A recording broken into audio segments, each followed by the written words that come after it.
എല്ലാ സഹോദരങ്ങൾക്കും നമ്മുടെ യൂട്യൂബ് ചാനലിലേക്ക് സ്വാഗതം. അപ്പോൾ ഇന്നത്തെ വീഡിയോയിലൂടെ നമ്മൾ പറയാൻ പോകുന്നത് നമ്മുടെ രേണു സുധിയെ കുറിച്ചിട്ടാണ്. അപ്പോൾ രേണു സുധിയെ കുറിച്ചിട്ട് പറയുമ്പോൾ നേരത്തേക്ക് ആളുകൾ ഭയങ്കരമായിട്ടുള്ള നമ്മളെ ആക്രമിക്കാനായിട്ട് ഇങ്ങോട്ട് കയറി വരുമായിരുന്നു. ഇപ്പോൾ അതിലൊക്കെ നല്ല കുറവ് സംഭവിച്ചിട്ടുണ്ട്. അതിനുള്ള ഏറ്റവും പ്രധാനപ്പെട്ട ഒരു കാര്യം എന്ന് പറഞ്ഞാൽ അവരുടെ റിയൽ ക്യാരക്ടർ എന്താണെന്ന് ജനങ്ങളൊക്കെ കുറച്ചധികം മനസ്സിലാക്കി കഴിഞ്ഞു എന്നുള്ളത് തന്നെയാണ്. അപ്പോൾ ഇവരെയൊക്കെ ന്യായീകരിക്കാനായിട്ട് കുറച്ചധികം സെലിബ്രിറ്റി ആണ് ഞാൻ എന്ന് സ്വയം വിശേഷിപ്പിച്ചുകൊണ്ട് ഷാരിക കെ.ബിയെ പോലുള്ള ചില വ്യക്തികളൊക്കെ വരാറുണ്ട്. അപ്പോൾ ഇവിടെ ഷാരിക കെ.ബി പറയുന്നത് എന്താണെന്ന് വെച്ചാൽ ഈ പറയുന്ന രണാസുന അവരുടെ അവരെ ജീവിക്കാൻ വിടൂ, അവർ മാന്യമായ തൊഴിൽ ചെയ്ത് ജീവിക്കുന്നു എന്നൊക്കെയാണ് നമ്മുടെ ഷാരിക കെ.ബി പറയുന്നത്. അപ്പോൾ എന്തായാലും നമുക്ക് ഷാരിക കെ.ബി പറയുന്നത് നിങ്ങളൊന്ന് കേട്ടു നോക്ക്. എനിക്ക് പേഴ്സണലി അവരെ ഇഷ്ടമാണ്. Because she is A hard working woman. അവരെ സംബന്ധിച്ചിടത്തോളം അവർ ആരുടെയും അടുക്കള കാര്യങ്ങൾ അന്വേഷിക്കും, കിടപ്പുരംഗങ്ങൾ അന്വേഷിക്കാനോ അല്ലെങ്കിൽ ആരുടെയും വിഹിതങ്ങൾ അന്വേഷിക്കാനോ പോകുന്നില്ല. അവർ സുധിച്ചേട്ടന്റെ വൈഫാണെന്ന് പറഞ്ഞുകൊണ്ട് അവർ അന്തസ്സായിട്ട് പണിയെടുത്ത് ജീവിക്കുന്നു.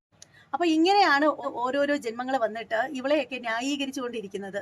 ശരിക്കും ഈ പറയുന്ന ഷാരിക കെ.ബിക്ക് ഇതൊക്കെ വളരെ മാന്യമായ തൊഴിലായിട്ട് തോന്നുന്നുണ്ടായിരിക്കും. അങ്ങനെ അത് അത്രയും നല്ല മാന്യമായ തൊഴിലാണെങ്കിൽ ഷാരിക കെ.ബിക്കും കൂടി ആ ഒരു തൊഴിൽ അങ്ങ് ചെയ്തുകൂടെ?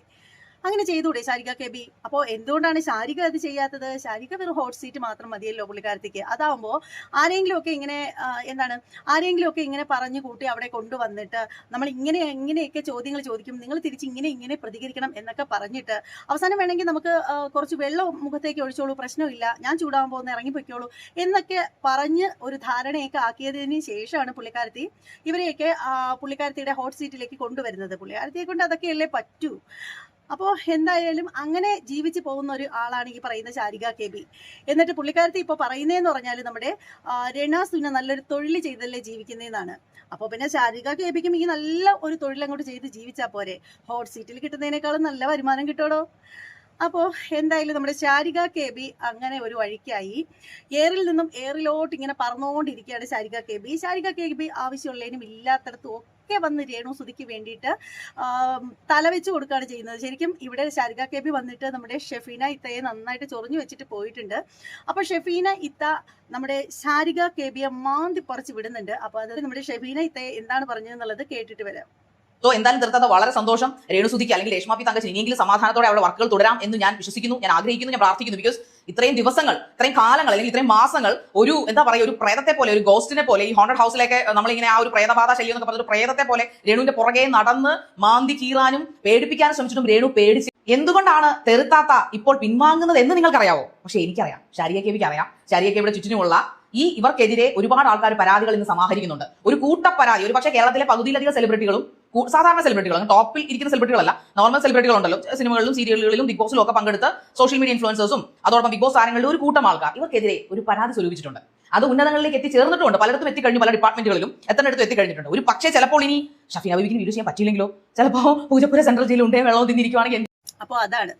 അപ്പോൾ ഈ ഒരു തളച്ചിക്ക് വേറെ പണിയൊന്നും ഇല്ലെന്നാണ് എനിക്ക് ചോദിക്കാനുള്ളത്. കാരണം എന്താന്ന് വെച്ചാൽ ആവശ്യമുള്ളിടത്തും ഇല്ലാത്തടത്തും ഒക്കെ കയറി ചൊറിഞ്ഞു കഴിയുമ്പോൾ നല്ല മാന്ത് കിട്ടുമ്പോൾ എവിടെയെങ്കിലും മൂലയ്ക്ക് കുറച്ച് ദിവസത്തേക്ക് കാണത്തില്ല. പിന്നെ വീണ്ടും പൂർവാധികം ശക്തിയോടുകൂടി പുള്ളിക്കാരത്തി തിരികെ വരും എന്നുള്ളതാണ്. ശരിക്കും ഈ പറയുന്ന രണാസുന പോലും മിണ്ടാണ്ടിരിക്കുന്നിടത്താണ് ഈ പറയുന്ന പുള്ളിക്കാരത്തി വന്ന് തലവെച്ച് കൊടുത്തിരിക്കുന്നത്. ശരിക്കും രണാസുന മിണ്ടാതിരിക്കുന്നതിന്റെ കാര്യം എന്താണെന്ന് വെച്ചാൽ രണാസുനയ്ക്ക് ഇപ്പം നന്നായിട്ട് അറിയാം. കാരണം ഷെഫീന ഇത്തയെ ആവശ്യമില്ലാതെ ചൊടിപ്പിക്കാനായിട്ട് ചെന്ന് കഴിഞ്ഞാൽ പണ്ടത്തതും പാളയെ തൂറിയതും എന്തിനു കൂടുതൽ പറയുന്നത് നമ്മുടെ രണാസുന പണ്ട് കുടിച്ച മുലപ്പാലിന്റെ കളറ് പോലും സമയം പോലും ഈ പറയുന്ന ഷെഫീന ഇത്ത വന്ന് വിളിച്ച് പറയുന്നുള്ള കാര്യത്തിൽ പുള്ളിക്കാരത്തിക്ക് നല്ല ബോധ്യമുണ്ട്. അതുകൊണ്ട് തന്നെ പുള്ളിക്കാരത്തി ഒന്നും മിണ്ടാണ്ട് സൈലന്റ് ആയിട്ട് മാറി നിൽക്കുകയാണ്. എല്ലാം കൂട്ടുകാരിയെ പറഞ്ഞ് ഏൽപ്പിച്ചിട്ടാണെന്ന് തോന്നുന്നു. എന്തായാലും കൂട്ടുകാരി ഇപ്പൊ നല്ല വൃത്തിക്കിട്ട് ഷെഫീന ഇത്തയുടെ കയ്യിൽ നിന്ന് കേൾക്കുന്നുണ്ട്. അപ്പോൾ എന്തായാലും ഇതിന്റെ മറുപടി നമ്മുടെ ഷെഫീന ഇത്ത കൊടുക്കുന്നുണ്ട്. അത് നമുക്ക് ഒന്ന് കണ്ടിട്ട് വരാം. എന്തൊക്കെ വാഴകളാണോ എന്തോ എനിക്കറിയത്തില്ല. ഇതൊക്കെ എന്തിനാണ് ക്രിക്കറ്റ് കളിക്കാൻ പോകുന്നു? നല്ല കളി അറിയാവുന്നവന്മാരെ കൊണ്ടുവന്നിട്ട് ആ കളിക്ക് ഇറക്കിയിട്ട് വല്ല കാര്യമുണ്ടോ? ഗായുസ് ആക്ച്വലി ചെയ്യേണ്ട കളി അല്ലേ വേണ്ട. എന്തിനാ അത്രയും പോകണ്ട. അപ്പോൾ പ്ലക്കത്തി യൂണിവേഴ്സിൽ നിന്ന് ആ പ്ലക്കത്തിക്ക് വേണ്ടി പ്ലക്കത്തികൾ സംസാരിക്കുന്ന ഒരു പ്ലക്കിംഗ് പരിപാടിയിലേക്ക് നമുക്ക് സ്വാഗതം കാണാം. എനിക്ക് ബിക്കോസ് മുമ്പ് അറിയാം. രേണുവിനെ കുറിച്ച് അവർ ഹാർഡ് വർക്ക് ചെയ്ത് ജീവിക്കുന്നവരാണ്. അവർ എന്താ പറയുന്നത്, അവരാരുടെയും പുറകെ കടം ചോദിച്ചോ അല്ലെങ്കിൽ അവരുടെ ജോലി ചോദിച്ചില്ല. അപ്പോൾ പിന്നെ ഞാൻ കൊണ്ടുവന്ന വീഡിയോസ് ഒക്കെ നുണയാണെന്നാണ് നീ പറയുന്നത്. ഇപ്പോൾ ആ പറയുന്ന രതീഷ് എന്ന വ്യക്തി ഹിംസെൽഫ് വന്ന് പറഞ്ഞ കാര്യമാണ്, എന്റെ കയ്യിൽ നിന്ന് പണം വാങ്ങിയിട്ടുണ്ട്, അതിനെതിരെ അയാൾ പരാതി കൊടുത്തിട്ടുണ്ട്. പിന്നെ ഇനിയിപ്പോൾ ആരും എന്ന് പറയണം, അയാളുടെ മുഖം കാണിച്ച് വന്ന് പറയുന്നുണ്ട് എന്റെ കയ്യിൽ നിന്ന് പണം വാങ്ങിയിട്ടുണ്ടെന്ന്. ഇത് പോരാതെ നാലിയാംകുഴിയിൽ ഇവൾ താമസിച്ചിരുന്ന വീട്ടിന്റെ തൊട്ടടുത്തുള്ള യുവതിയാണ് എനിക്ക് വോയിസ് തന്നത്. അത് 1 ലക്ഷം രൂപയുടെ സംഗതിയാണ്. പിന്നെ ആ നാട്ടിലുള്ള മീൻ കച്ചവടക്കാർ തൊട്ട് പലവ്യഞ്ജന കച്ചവടക്കാർ തൊട്ട് സർവത്ര പേരും പറയുന്നുണ്ട് ഇവൾ പൈസ കടം വാങ്ങിയെന്ന്. ഇതിന്റെ ഇടയ്ക്ക് അവരുടെ വീട്ടിൽ, അതായത് ഇപ്പോൾ അവർ താമസിക്കുന്ന സ്ഥലത്ത് അവരുടെ അയൽപക്കത്ത് താമസിക്കുന്ന ബിഷപ്പ് അദ്ദേഹത്തിന്റെ അടുത്ത് ഒരാൾ പോയിട്ട് അവർ വാടക കുടിശ്ശിക തന്നിട്ടില്ല, അതൊന്ന് വാങ്ങി തരാമെന്ന് ചോദിച്ചപ്പോൾ ആ കിടക്കുന്ന കുഴിയിൽ കിടക്കുന്ന, അതായത് ഇവൾ കൊണ്ട് ഒരു പെട്ടിക്കകത്ത് കൂട്ടി വെച്ചിരിക്കുന്ന ചോദിക്കുന്നില്ല, അങ്ങേരോട് പോയി ചോദിച്ചോ എന്ന് ഇവിടെ നാട്ടിത്തോട് കൂടി പറയുന്ന വീഡിയോസ് പബ്ലിക്ക് കിടക്കുന്നുണ്ട്. എന്നിട്ടും ഇതിനെ ന്യായീകരിക്കാൻ വേണ്ടിയിട്ട് വരുന്ന ഒരു പ്രത്യേകതരം സാധനം സമ്മതിച്ചടി പ്ലക്കത്തി സമ്മതിച്ച്. ശരിയാണ്, അവർ അന്തസ്സായിട്ട് പണിയെടുത്ത് ജീവിക്കുന്ന വ്യക്തിയാണ്. ആ അന്തസ്സായ പണി എന്താണെന്ന് കൂടി ഒന്ന് പറഞ്ഞുതരാമോ? പ്ലക്കിങ്ങിന് പോകുന്നതിനാണോ നീ പറയുന്നത്? നമ്മൾ ട്രക്കിംഗ് എന്ന് കേട്ടിട്ടുണ്ട്, പിന്നെ വെൽഡിംഗ് എന്ന് കേട്ടിട്ടുണ്ട്, അതേപോലെ റബ്ബർ ടാപ്പിംഗ് എന്ന് കേട്ടിട്ടുണ്ട്. ഇതൊരു പ്രത്യേകതരം പ്ലക്കിംഗ് ആണല്ലോ. അതൊരു അന്തസ്സുള്ള പരിപാടിയാണോ? ചിലപ്പം അത്തരം പ്ലക്കിങ്ങിൽ കൂടെ ജനിച്ച, പ്ലക്കിംഗ് പരിപാടി കണ്ടു വളർന്ന, പ്ലക്കിംഗ് സൊസൈറ്റിയിൽ ജീവിച്ച, ആ പ്ലക്കിംഗ് തള്ളക്കുണ്ടായ മകളായതുകൊണ്ടായിരിക്കും നിനക്ക് അന്തസ്സുള്ള പണിയെന്ന് എനിക്ക് തോന്നിയത് അല്ലേ പ്ലക്കമ്മേ? ആയിരിക്കും. അവരെന്തിനാണ് പറയാണെന്ന് ശല്യപ്പെടുന്നത്? നമുക്ക് എല്ലാവർക്കും ഞാനൊരു കണക്ക് പേരാണ് ചെന്ന് വെച്ചിട്ട് ഒരാൾ ജീവിതം ഇങ്ങനെ അവർ ജീവനോടെ ഇരിക്കുന്നില്ല ഇപ്പോഴും. എന്തൊക്കെയാണ് നിങ്ങൾ മാധ്യമപ്രവർത്തകർ എന്താണ് പ്രതികരിക്കാത്തത്? എന്തൊക്കെയാണ് അവരെ കുറിച്ച് പറയുന്നത്? അത് ഹോട്ട് സീറ്റ് എന്ന പ്രോഗ്രാമാണ്, അല്ല ഞാൻ അവരെ ചേച്ചി കണ്ടിട്ട് ചെയ്യാറില്ല. ചൂടാകത്തില്ല. ഹോട്ട് സീറ്റ് എന്ന് പറഞ്ഞാൽ ചൂടാവേണ്ട ഒരു സീറ്റ് തന്നെയാണ് ഹോട്ട് സീറ്റ് എന്ന് പറയുന്നത്. അവരുടെ പെർമിഷൻ കൂടെയാണ് നമ്മൾ തിരുത്തുന്നത്, അല്ലാതെ അവരുടെ പെർമിഷൻ ഇല്ലാതെ ലൈവായിട്ട് ചെയ്യുന്ന സാധനമല്ല. അപ്പോൾ സ്വാഭാവികമായിട്ട് നമ്മൾ ഒരാളുടെ പ്രൈവറ്റ് കാര്യങ്ങൾ ഇടപെടുമ്പോൾ അവരുടെ പെർമിഷൻ എടുക്കണം. ഷഫീനൊക്കെ പറഞ്ഞു കഴിഞ്ഞാൽ അവരെന്താണെന്ന് എനിക്ക് മനസ്സിലാവുന്നില്ല. ഷീസച്ച് അവർക്ക് പറയാനില്ല.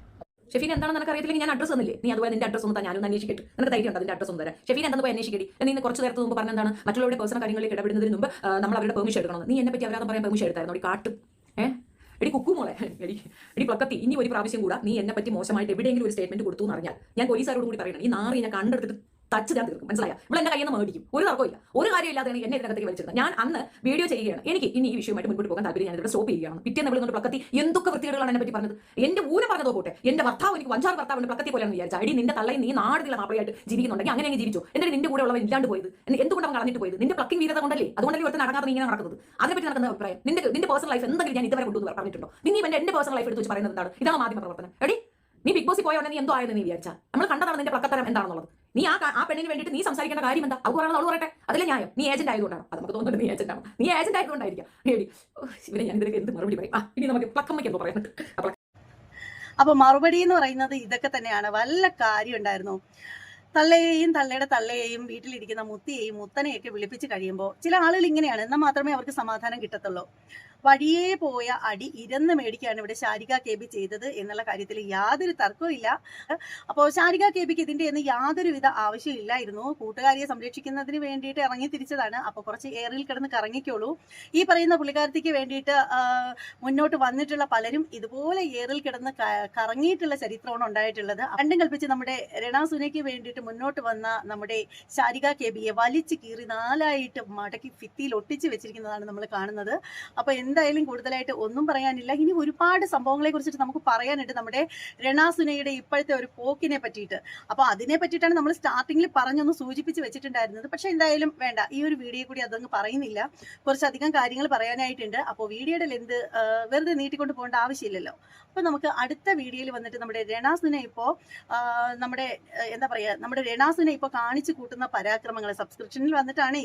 അപ്പോൾ അതേക്കുറിച്ചിട്ടൊക്കെ നമുക്ക് വിശദമായിട്ട് ചർച്ച ചെയ്യേണ്ടതുണ്ട്. അതിനായിട്ട് നമുക്ക് മറ്റൊരു വീഡിയോ വരുന്നത് വരെ കാത്തിരിക്കാം.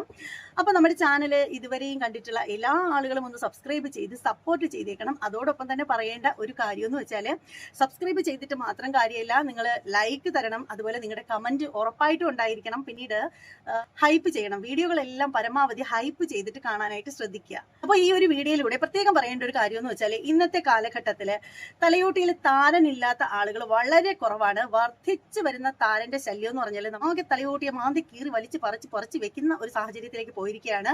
അപ്പോൾ എല്ലാവരുടെയും കാര്യം ഇതൊക്കെ തന്നെയാണ്. തലമുടി കൊഴിയുന്നതിനും അതുപോലെ തന്നെ തലയിൽ പെയിൻ അടിഞ്ഞു കൂടുന്നതിനും ഒക്കെ ഈ ഒരു താരൻ ഒരു പരിധി വരെ കാരണമാകാറുണ്ട്. അതുപോലെ തന്നെ എടുത്തു പറയേണ്ട ഒരു കാര്യമാണെന്ന് വെച്ചാൽ താരൻ ഒരുപാട് ഓവറായി കഴിയുമ്പോൾ അത് നമ്മുടെ പുരികത്തെ പോലും ബാധിക്കുന്നതായിട്ട് കാണുന്നുണ്ട്. പിന്നെ അതുകൊണ്ട് തന്നെ നമ്മൾ താരനുള്ള നല്ല ഒരു ഷാമ്പു ഇവിടെ ടാഗ് ചെയ്ത് കൊടുത്തിട്ടുണ്ട്. അപ്പോൾ തലയിൽ താരനുള്ള ആളുകളൊക്കെ ആ ഒരു ഷാമ്പു മേടിച്ച് യൂസ് ചെയ്തതിന് ശേഷം നിങ്ങളുടെ അഭിപ്രായങ്ങൾ എന്താണ് ആ ഒരു ഷാമ്പുവിനെ കുറിച്ചിട്ടുള്ളത് എന്ന് കമന്റ് ബോക്സിൽ വന്നിട്ട് എന്നെ അറിയിക്കണം. അപ്പോൾ എന്തായാലും നല്ല ഒരു അടിപൊളി പ്രൊഡക്റ്റ് ആണ്. അതായത് ഞാൻ യൂസ് ചെയ്ത ഒരു അനുഭവത്തിന്റെ പേരിൽ തന്നെയാണ് ഈ ഒരു ഷാമ്പു ഞാൻ ഇവിടെ കൊടുക്കുന്നത്. അപ്പോൾ എന്തായാലും ഷാമ്പു മേടിക്കുക, ഉപയോഗിക്കുക, നിങ്ങളുടെ ഫീഡ്ബാക്ക് അറിയിക്കുക.